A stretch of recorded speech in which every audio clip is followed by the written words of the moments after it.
الحمد لله وكفى وسلام على عباده الذين اصطفى أما بعد أعوذ بالله من الشيطان الرجيم بسم الله الرحمن الرحيم من ذا الذي يقرض الله قرضا حسنا فيضاعف له أضعافا كثيرا سبحان ربك رب العزة عما يصفون وسلام على المرسلين والحمد لله رب العالمين اللهم صل على سيدنا محمد وعلى آل سيدنا محمد وبارك وسلم۔ رجب، شعبان اور رمضان کے مہینہ میں نبی علیہ الصلوۃ والسلام اللہ کے راستے میں کثرت کے ساتھ خرچ کرتے تھے۔ سیدہ صدیقہ فرماتی ہیں کہ نبی علیہ السلام ایسے دل کھول کے خرچ کرتے تھے جیسے تیز ہوا چلتی ہے۔ یہ برکت والے مہینے ہیں اور اس میں صدقات کا ثواب بھی بہت زیادہ ہے۔ بہرحال چونکہ آج رجب کا مہینہ ہے تو ہم نے یہی عنوان لیا۔ پہلی بات یہ کہ جو بندہ اللہ کے راستے میں خرچ کرتا ہے، ایک ہوتا ہے صدقات نافلہ یعنی نفلی صدقہ، مسجد پہ خرچ کیا، مدرسے پہ خرچ کیا، طلباء پہ کیا، غریبوں پہ کیا، یہ نفلی صدقہ کہلاتا ہے۔ ایک ہوتا ہے اپنے مال کی زکوٰۃ ادا کرنا، یہ صدقات واجبہ کہلاتے ہیں۔ بہرحال صدقہ دینے سے انسان کا مال کم نہیں ہوتا، انسان کا مال بڑھتا ہے، یہ پکی بات ہے۔ ایک کو اللہ تعالیٰ 10 بنائے تو ایک عام سا درجہ یہ ہے۔ میں نے اپنی زندگی میں ہزاروں مرتبہ ایک کو 10 بنتے آنکھوں سے دیکھا ہے، ان گنہگار آنکھوں سے دیکھا ہے، گواہی دے سکتا ہوں مسجد میں بیٹھ کے۔ اور اللہ اگر زیادہ بڑھانا چاہے تو جتنا چاہے بڑھا دے۔ اس کی مثال ایسے ہے جیسے ایک گندم کا دانہ زمین میں ڈالی تو اس میں سے شاخیں نکلی اور ان پر گندم کے سٹے لگے، 7 سٹے لگے اور ہر سٹے میں 100 دانے تھے، تو ایک دانے کے کتنے دانے بن گئے؟ 700۔ اللہ فرماتے ہیں واللہ یضاعف لمن یشاء بغیر حساب، اور اللہ جس کو چاہتا ہے اس سے بھی زیادہ عطا فرما دیتا ہے۔ سبحان اللہ۔ ایک دانے کے 700 دانے تو انسان دنیا میں آنکھ سے بنتے دیکھتا ہے۔ یہی حال صدقات کا ہے کہ انسان جب اللہ تعالیٰ کو راستے میں دیتا ہے تو اللہ اس کو بڑھاتے ہیں۔ نبی علیہ الصلوۃ والسلام نے قسم کھا کر فرمایا کہ انسان کا مال وَنَقَصَتْ صَدَقَةٌ مِّن مَّالٍ، کہ جو انسان اللہ کے راستے میں صدقہ کرتا ہے اس کا مال کبھی کم ہو ہی نہیں سکتا۔ وَمَا زَادَ اللَّهُ عَفْوًا عَبْدًا لِعَفْوٍ إِلَّا عِزًّا، اور جو بندہ دوسرے کو معاف کر دیتا ہے اللہ اس کے بدلے اس بندے کی عزت بڑھا دیتا ہے، گھٹاتا نہیں بڑھاتا ہے۔ اور جو اللہ کے لیے تواضع اختیار کرتا ہے اللہ اس کو بلند فرما دیتا ہے۔ اس سے نبی اسلام فرمایا کرتے تھے انفق بلالا ولا تخش من ذی العرش اقلالا، بلال خرچ کرو اور عرش والے کی طرف سے کمی کا ڈر نہ کرو، اللہ اور دے گا۔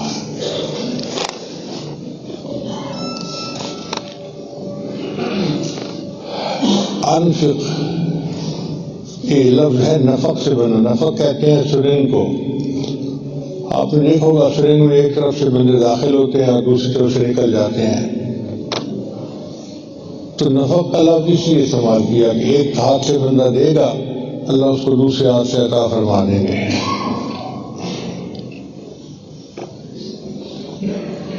اللہ تعالیٰ قرآن مجید میں ارشاد فرماتے ہیں ان المصدقین والمصدقات وَأَقْرَضُوا اللَّهَ قَرْضًا حَسَنًا۔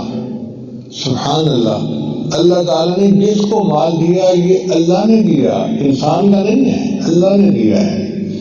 اور اللہ کی شان دیکھیں کہ جو مال اللہ نے خود عطا کیا اس میں سے اگر کوئی دین کے لیے خرچ کرتا ہے اللہ فرماتے ہیں یہ تو مجھے قرض حسنہ دے رہے ہو.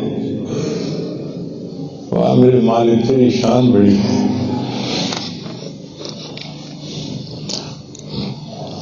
دیا بھی آپ نے اور کوئی اگر آپ کے راستے میں دیتا ہے تو آپ سے قرض حسنہ فرماتے ہیں. اللہ فرماتے ہیں یضاعف لہم، اللہ تعالیٰ اس کو کئی گنا زیادہ بڑھا دیتا ہے. وَلَهُمْ أَجْرٌ كَرِيمٌ، اور ان کے لیے بڑی عزت والا ثواب ہے. اب یہ قرآن عظیم الشان کے الفاظ ہیں کہ جو اللہ کے راستے میں صدقہ کرتا ہے اللہ اس کو کئی گنا زیادہ بڑھا دیتا ہے. ایک جگہ اللہ تعالیٰ ارشاد فرماتے ہیں وَمَا أَنفَقْتُم مِّن شَيْءٍ فَهُوَ يُخْلِفُهُ، کہ جو چیز تم اللہ کے راستے میں خرچ کرتے ہو اس چیز کے پیچھے تمہیں ملتا ہے. یعنی تم خرچ کرتے ہو تو اللہ تمہیں ضرور دیتا ہے. یہ پکی بات ہے، اس میں کوئی شک والی بات ہے نہیں، یہ قرآن ہے. اور ہم دنیا میں آخر اگر مال کو جمع کریں گے تو کیا کر دیں گے؟ موت کے وقت ہر بندے کی تمنا ہوتی ہے رب لولا اخرتنی الی اجل قریب فاصدق واکن من الصالحین، اے اللہ تو مجھے تھوڑی دیر کی مہلت دے دیتا تاکہ میں تیرے راستے میں صدقہ کرتا اور نیکوں میں شامل ہو جاتا. تو موت کے وقت جو ہم یہ تمنا کریں گے کہ اے اللہ ہم اپنے سارے مال کو صدقہ کر دیتے، تو جیتے جاگتے کیوں نہیں ہم صدقہ کرتے؟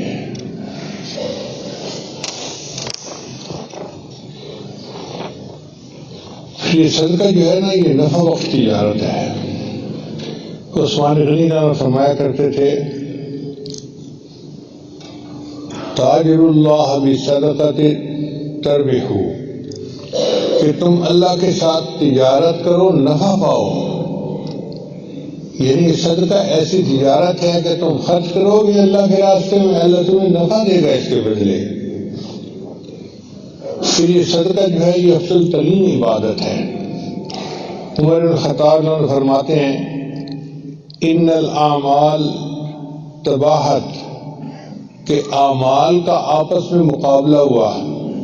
فقالت الصدقۃ، صدقہ نے کہا انا افضلکم، میں تم میں سب سے زیادہ افضل ہوں.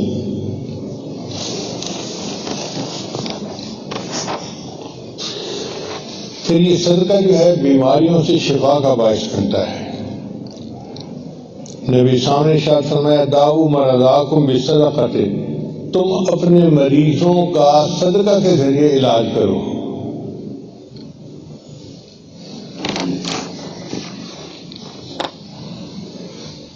ہمارے جماعت کے ایک امیر تھے، ان کا نام تھا بھائی دین محمد صاحب. بہت پرانی بات ہے، میں تو سرمت کی عمر کا بچہ تھا اور حکیم صاحب ہوتے تھے تو ان کے پاس میں عربی پڑھنے کے لیے جایا کرتا تھا. تو کئی دفعہ میں بیٹھا ہوتا تھا تو آتے بھائی دین محمد صاحب، شاید یہی نام میں نے بتایا، اور آ کے نا وہ حکیم صاحب کو کچھ 100 روپیہ 200 روپیہ پکڑا کے چلے جاتے. تو میں بڑا حیران ہوتا. میں نے ایک دن پوچھ لیا استاد جی یہ آپ کو آ کے پیسے کیوں دیتا ہے؟ کہنے لگے کہ اس کو بخار ہے یا یہ بیمار ہے تو یہ دوائی نہیں کھاتا، یہ آ کے پیسے مجھے دے دیتا ہے کہ حکیم صاحب آپ کے پاس کوئی غریب بندہ آئے گا تو ان پیسوں سے اس کو دوائی دے دینا، اس کے بدلے اللہ مجھے شفا دے دیں گے. یعنی یہ توکل ہم نے اپنی آنکھوں سے دیکھی ہے دنیا میں. تو جو بندہ اللہ کے راستے میں صدقہ دیتا ہے اللہ اس کو شفا عطا فرماتا ہے. عبداللہ بن مبارک رحمۃ اللہ علیہ نے ایک بندے کو دیکھا، اس کے گھٹنے سے خون بہتا تھا. انہوں نے پوچھا کہ تیرے گھٹنے کو کیا ہوا؟ کہتے ہیں یہ زخم ہوا تھا اور 7 سال سے اس میں سے خون نکل رہا ہے. سمجھ نہیں آتی، طبیبوں کو بھی دکھایا میں کیا کروں. کہنے لگے دیکھو جس جگہ پر لوگوں کو پانی نصیب نہیں کنواں کھدوا دو، کنویں کا پانی جاری ہوگا اس کے بدلے تمہارا خون بہنا بند ہو جائے گا۔ اس بندے نے کنواں کھدوایا، اللہ نے اس کے زخموں کی شفا عطا فرما دی۔ آج یہ ہمارے یہاں چیز نہیں ہے کہ ہم صدقہ کریں اور اس کے ذریعے سے اپنے اللہ سے شفا حاصل کریں۔ یہ شفا دوائیوں میں نہیں ہے، شفا دینے والا اللہ ہے، وہ شافی ہے۔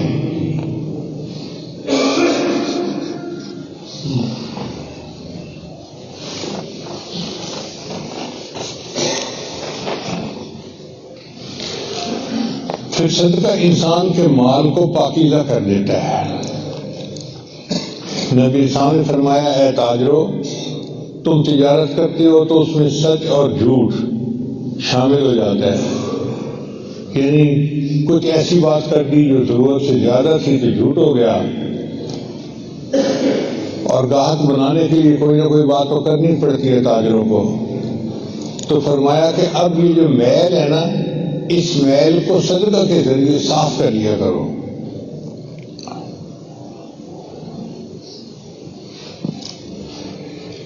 پھر دوسری بات پہ صدقہ انسان کے دل کو گناہوں سے پاک کر دیتا ہے، یعنی مال بھی پاک ہو گیا اور انسان کا دل بھی صاف ہو گیا۔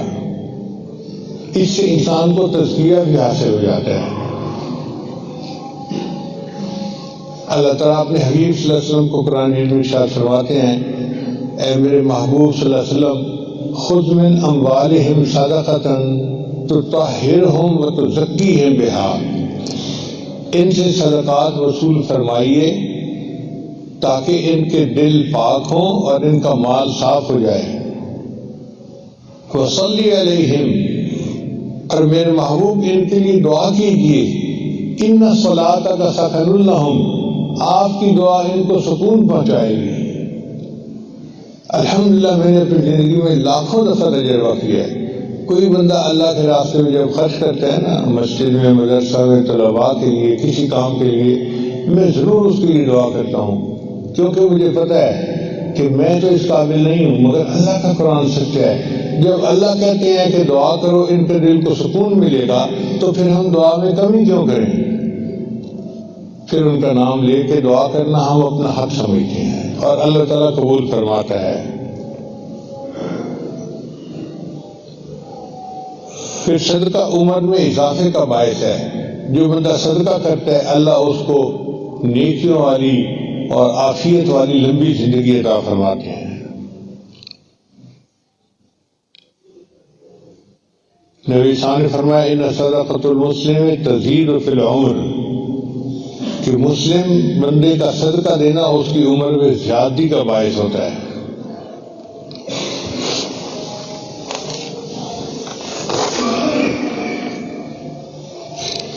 پھر صدقہ انسان کے گناہوں کو مٹا دیتا ہے۔ نبی صاحب نے فرمایا، الصوم جنہ، روزہ ڈھال ہے، والصدقۃ تطفئ الخطیئۃ کما یطفئ الماء النار، اور جس طرح پانی آگ کو بجھا دیتا ہے، اس طرح صدقہ انسان کے گناہوں کو مٹا دیتا ہے۔ پھر صدقہ مصیبتوں کو ٹالتا ہے۔ حدیث مبارکہ میں نبی صلی اللہ علیہ وسلم نے فرمایا، الصدقۃ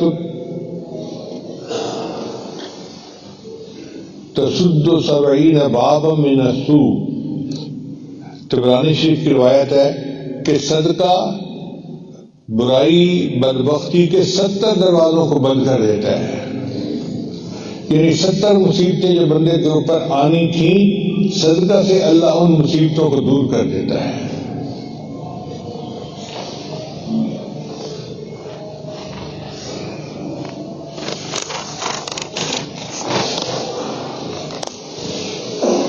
پھر ایک بہت بڑا انعام کہ صدقہ انسان کو بری موت سے بچاتا ہے۔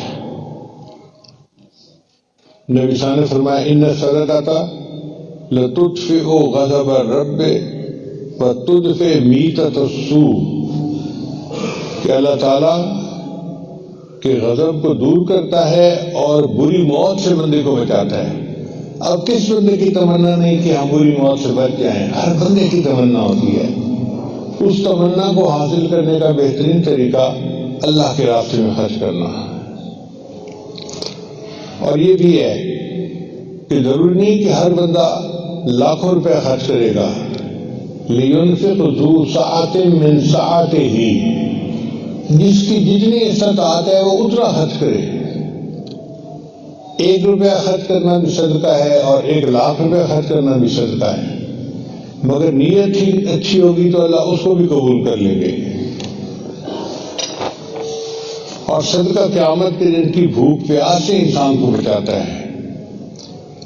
نبی صاحب نے ارشاد فرمایا کہ تم میں سے جو مومن کسی مومن کو بھوک کے وقت کھانا کھلاتا ہے، اللہ اس کے بدلے اس کو جنت کا کھانا کھلائے گا. اور تم میں سے جو بندہ مومن کو پیاس کی حالت میں پانی پلاتا ہے، اللہ اس کے بدلے اس کو جنت کی شراب طہور عطا فرمائے گا.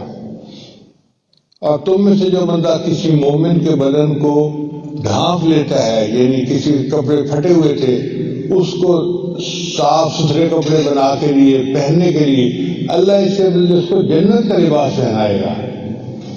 کتنا سستا سودا ہے کہ ہم اللہ کے راستے میں خرچ کریں اور اللہ اس کے بدلے ہمیں قیامت کے دن کی بھوک پیاس سے محفوظ فرمائیں.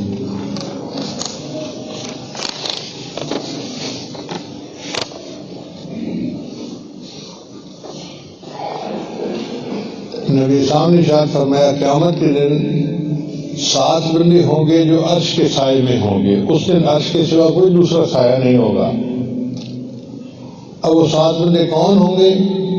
ایک امام عادل، یعنی جو امام ہو، حاکم ہو اور عدل و انصاف کرنے والا ہو. وہ امام عادل، اللہ نے اس کو یہ رتبہ دیا، سبعۃ یظلھم اللہ فی ظلہ یوم لا ظل الا ظلہ.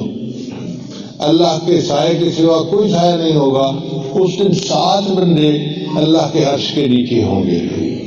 الامام العادل، ایک وہ بندہ جو حاکم ہو اور عدل و انصاف کرنے والا ہو. دوسرا شاب نشأ فی عبادت ربہ، وہ نوجوان جو جوانی کی حالت میں اللہ کی عبادت میں سرشار ہو، محبت ہو اس کو اللہ سے، نمازیں پڑھے، تلاوت کرے، ذکر کرے اور اللہ کی عبادت میں لگا رہے. یہ بندہ بھی قیامت کے دن عرش کے سائے کے نیچے ہوگا. وَرَجُلٌ قَلْبُهُ مُعَلَّقٌ فِي الْمَسَاجِدِ، اور وہ نوجوان، وہ بندہ جس کا دل مسجد کے اندر اٹکا ہوا ہوگا. بعض لوگوں کو مسجد کے ساتھ محبت ہوتی ہے نا، مسجد میں بیٹھنا انہیں پسند ہوتا ہے، رہنا پسند ہوتا ہے. وہ وقت فارغ کو ادھر ادھر سڑکوں پہ گلیوں میں نہیں گزارتے، مسجد میں گزارتے ہیں. مدارس کے اکثر طلباء اس میں شامل ہیں. وَرَجُلَانِ تَحَابَّا فِي اللَّهِ، اور وہ 2 بندے جو اللہ کے لیے ایک دوسرے سے محبت کرتے ہوں. اب اس میں اور دائرہ وسیع ہو گیا کہ بہت سارے ایسے لوگ ہیں جو اللہ کے لیے ایک دوسرے سے محبت کرتے ہیں. اب آپ بتائیے کہ آپ کو اپنے شیخ کے ساتھ محبت کس وجہ سے ہے؟ اللہ کے لیے ہے نا. اپنے استاد کے ساتھ محبت کس وجہ سے ہے؟ اللہ کے لیے ہے. یہ محبت جو اللہ کے لیے ہے یہ بھی قیامت کے عرش کے سائے کا سبب بنے گی. وَرَجُلٌ طَلَبَتْهُ امْرَأَةٌ ذَاتَ مَنْصَبٍ وَجَمَالٍ، اور ایک ایسا بندہ جس کو کوئی خوبصورت خاندانی عورت برائی کی طرف بلائے اور وہ کہے انی اخاف اللہ، میں اللہ سے ڈرتا ہوں. جس نے انکار کیا برائی سے، ایسا بندہ بھی قیامت کے عرش کے سائے کے نیچے ہوگا. وَرَجُلٌ تَصَدَّقَ، اور وہ بندہ جس نے اللہ کے راستے میں اس طرح سے صدقہ کیا کہ دائیں ہاتھ سے دیا تو بائیں کو پتہ نہ چلے. یہ نہیں کہ اگر خرچ کیا ہے تو اب محلوں میں بیٹھ کے بتائے میں نے یہاں اتنا خرچ کیا، یہاں اتنا خرچ کیا. اگر انہوں نے واہ واہ کر دی تو صدقہ ثواب گیا. لا تبطلوا صدقاتکم بالمن والاذى، تو جو اللہ کے راستے میں صدقہ کرے اس طرح کہ کسی کو پتہ ہی نہ چلنے دے.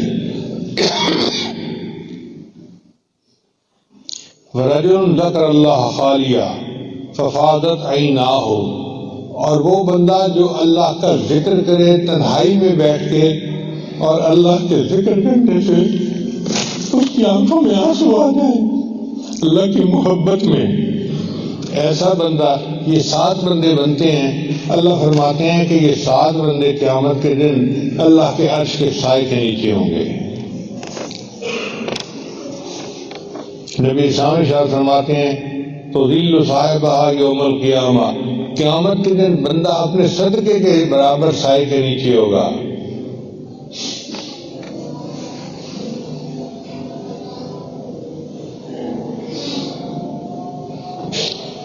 ایک اور حدیث مبارکہ میں نبی اسلام نے ارشاد فرمایا کل امرئ فی ذل صدقتہ حتی یفصل بین الناس، ہر بندہ قیامت میں اپنے صدقے کے سائے کے نیچے ہوگا حتیٰ کہ انسانوں کا فیصلہ ہوگا.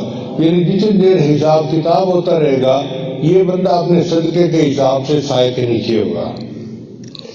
پھر صدقہ انسان کے لیے جہنم کی آگ سے آڑ ہے. میمونہ فرماتی ہیں رضی اللہ تعالیٰ عنہ کہ نبی اسلام سے پوچھا گیا افتنا عن الصدقۃ، اے اللہ کے رسول ہمیں صدقہ کے بارے میں کچھ فرمائیں. فقال، نبی اسلام نے ارشاد فرمایا انہا حاجب من النار، یہ صدقہ جہنم کی آگ سے آڑ ہے.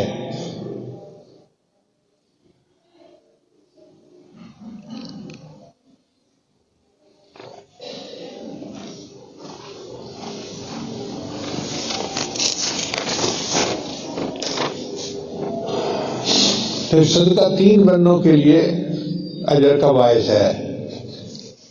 مثلا ایک عورت نے اپنے گھر سے سائل کو روٹی دی تو ایک تو اس عورت کو ثواب ملے گا جس نے اللہ کے راستے میں سائل کو روٹی دی، ایک اس کے خامن کو ثواب ملے گا جس نے پیسہ کمایا، اور تیسرا جس مرد نے یا جس بچے نے وہ روٹی عورت سے لے کر فقیر تک پہنچائی اللہ اس کو بھی ثواب عطا فرمائے گا. کتنی عجیب بات ہے. صدقہ کرنے پر اللہ تعالیٰ 3 بندوں کی مغفرت فرماتے ہیں.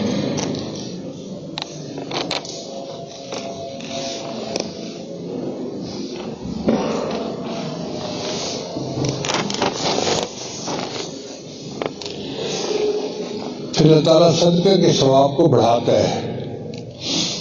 حدیث مبارکہ میں ابو ہریرہ نے اس کے راوی فرماتے ہیں کہ جب کوئی بندہ اللہ کے راستے میں ایک کھجور خرچ کرے، اب ایک کھجور کتنی چھوٹی سی ہوتی ہے، تو اللہ تعالیٰ اس کھجور کو اپنے دائیں ہاتھ میں وصول فرماتے ہیں. اور چونکہ اللہ تعالیٰ پاک ہیں لہذا وہ پاک مال کو قبول کرتے ہیں. دینے والے نے ایک کھجور صدقے میں دی، اللہ تعالیٰ اس کھجور کو بڑھاتے رہتے ہیں. جس طرح تم اپنے جانور کو پالتے ہو، گائے بھینس کو، اور وہ بڑا ہو جاتا ہے، اللہ اس کھجور کو پالتے ہیں حتیٰ کہ وہ کھجور پہاڑ کے سائز کے برابر ہو جاتی ہے، اور اللہ تعالیٰ اس کے نام اعمال میں کھجور کے پہاڑ کے سائز کے برابر صدقہ کرنے کا ثواب عطا فرما دیتے ہیں. خرچ کی تھی ایک کھجور اور ثواب ملا پہاڑ کے برابر. سبحان اللہ، سبحان اللہ.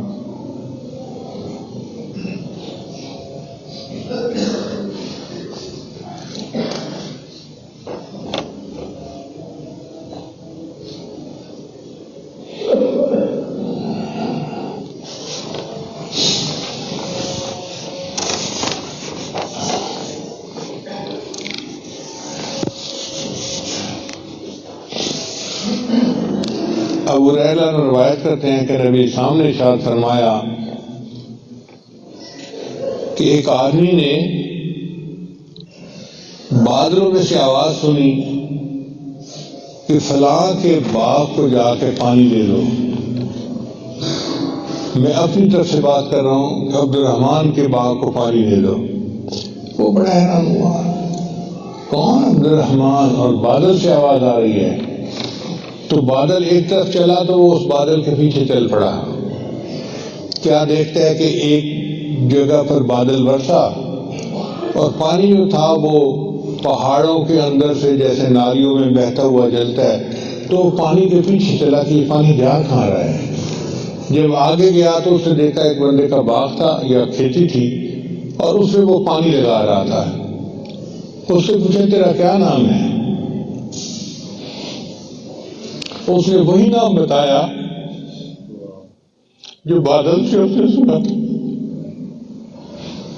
اس سے پوچھا کہ یہ بتاؤ تمہارا کون سا عمل ایسا ہے کہ اللہ کے یہاں تمہاری اتنی قبولیت ہے؟ اس نے کہا کہ میں اس کھیتی سے جو مال حاصل کرتا ہوں اس کے 3 حصے بناتا ہوں. ایک حصہ اپنے گھر والوں پہ خرچ کرتا ہوں، دوسرا حصہ اللہ کے راستے میں خرچ کر دیتا ہوں، اور تیسرا حصہ اس کھیتی کو بڑھانے کے لیے کھیتی پہ خرچ کر دیتا ہوں.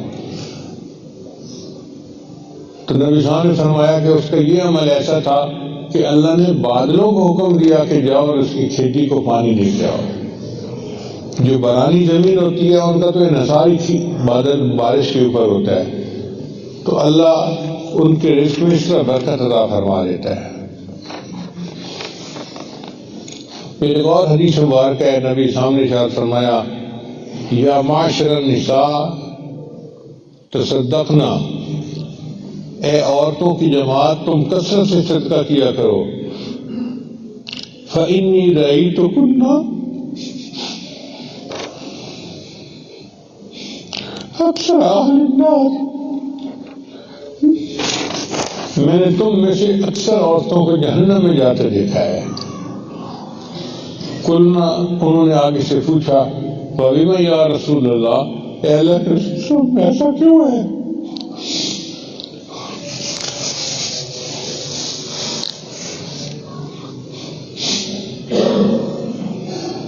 عورتیں جہنم میں کیوں زیادہ جائیں گی؟ نبی صاحب نے فرمایا تکثرن اللعن وتکفرن العشیر، کہ یہ عورتیں لعن طعن زیادہ کرتی ہیں، اکثر چیزوں کے اندر عیب جوئی کرنا، نکتہ چینی کرنا، یہ عورتوں کی عادت بہت زیادہ ہے. کوئی چیز ان کے سامنے پیش کر دو، کوئی نہ کوئی اس کے میں سے عیب نکالی دیں گی. تو فرمایا ایک تو لعن طعن زیادہ کرتی ہیں، اور دوسرا اپنے خامنوں کی ناشکر گزاری کرتی ہیں. اور واقعی یہ علامات تو ہم نیک اور دیندار عورتوں میں بھی دیکھتے ہیں. ان کی 100 خواہشات میں سے 99 پوری کر دو، ایک نہ کر سکو مجبوری کی وجہ سے، اسی پہ پھٹ جاتی ہیں اور ایسے کر دیتی ہیں جیسے کبھی کچھ اچھا ان کے ساتھ سلوک ہوا ہی نہیں. یہ جو ناشکر گزاری ہے یہ اللہ کو بہت ناپسند ہے. شکر ادا کرنے میں ان کی زبان چھوٹی ہو جاتی ہے اور ناشکری کرنے میں زبان اتنی لمبی ہوتی ہے.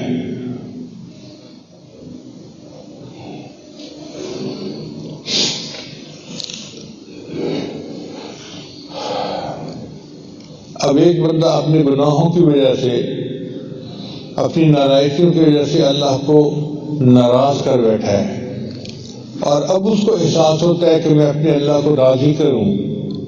تو راضی کرنے کا کیا طریقہ ہے؟ نبی اسلام نے ہمیں یہ بھی بتا دیا. انس بن مالک نے روایت کرتے ہیں قال رسول اللہ صلی اللہ علیہ وسلم ان الصدقہ لتطفئ غضب الرب وتدفع میتۃ السوء.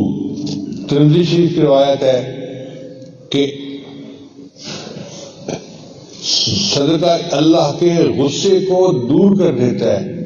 جو محسوس کرتا ہے کہ میں اللہ کو ناراض کر بیٹھا، اب اس کو راضی کرنے کا آسان طریقہ یہ ہے کہ اللہ کے راستے میں خرچ کرو، اللہ خوش ہو جائیں گے. اور دوسری یہ کہ اللہ تعالیٰ بری موت سے بندے کو بچا لیں گے. ہماری دعا ہے اللہ تعالیٰ ہمیں بری موت سے بھی محفوظ فرمائے اور اللہ تعالیٰ اپنی رضا ہمیں حاصل فرمائے، اللہ ہم سے راضی ہو جائے. اور جو صدقات جس نے بھی دیے ہیں یا جو دیتا ہے، اللہ اس کے مال میں اور برکت عطا فرمائے اور اس کو اپنی بارگاہ میں شرف قبولیت عطا فرمائے. وآخر دعوانا ان الحمد للہ رب العالمین. بہت سارے احباب بیعت کی نیت سے آتے ہیں اور کہتے ہیں کہ آپ کلمات پڑھا دیا کریں.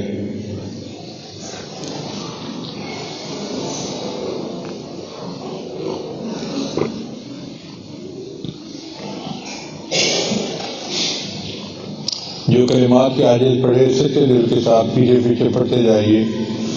پڑھیے بسم اللہ الرحمن الرحیم.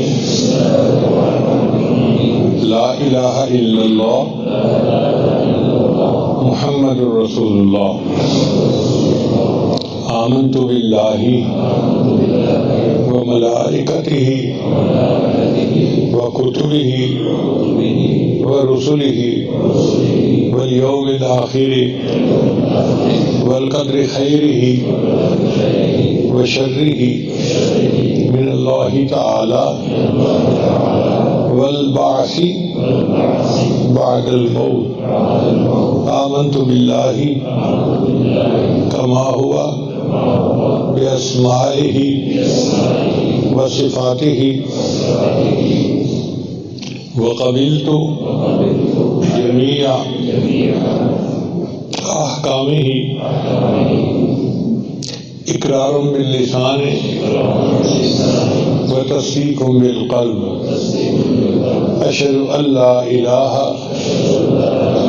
الا اللہ واشہد ان محمدا عبدہ ورسولہ. استغفر اللہ ربی من کل ذنب واتوب الیہ برحمتک یا ارحم الراحمین.